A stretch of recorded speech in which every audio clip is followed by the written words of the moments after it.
السلام عليكم ورحمة الله وبركاته. maanta waxaan rabnaa ka hadalno app ku sahlaya inaad luqadda Ingiriiska si fiican u barato. Hadaba appkaas waa appku wax kale ma aha, waa dictionary-ga taqaanay kaliya waxaan isticmaalaynaa si kale. Kaliya dictionary-ga marka uu wareysan ay ku soo baxaya. Haddii aad rabto dictionary la soo degto wax kale soo degi kartaa Play Store-ka. Kadib waxaad saddex sibcood ka taabanaysaa.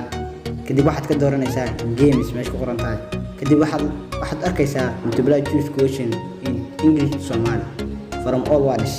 marka English to Somali daarto ku dhufsanaysaa waa kaas Ingiriiskii macala dhawr intralogical waad arkaysaa kabacdi waxaad helaysaa jawaabta meeshan ay kala helaysaa jawaabta ugu saaraya buluga oo halkaas ay ku darsamaysaa dhibicda buluga haddii aad saxdo haddii aad qaladina meesha buluga ay ku darsamaysaa hadda waad aragtaa wuxuu yiri intralogical waa galmada oo waan qalday waxa la yiraahdaa gudida hadaba adiga jawaab saxda waad haysataa kadibna buuga ay qalinka ku qoran kartaa taasina waxaa helaysaa eray muhiim ah inaad ku barato dictionary-ga marka labaad magasta ayaa leedahay ilaa wuxuu gaarayaa sidaan jeclahay 20 hadaba in weeyno American white birch marka waxaan ku nasiibsanayaa motorka inay tahay haddaan Mareykan ah waa lagu saxayada waad arkaysaa in hal la isiiyay kadib minorist magasta ayaa leedahay Minnesota ay ku saaray waxaan jaawinayaa idii saxan hadda waad aragtaa in laga qabday oo tahay Minnesota yar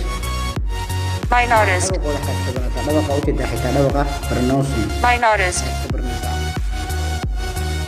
waad ku maasantahay waqtiga aan ugu bixi daawashada muuqaalkan fadlan haddii aad leedahay saaxiib gaar ah oo jeceshahay inuu barto luqadda Ingiriiska ugu yar qaybta sayfaadeynka maasanid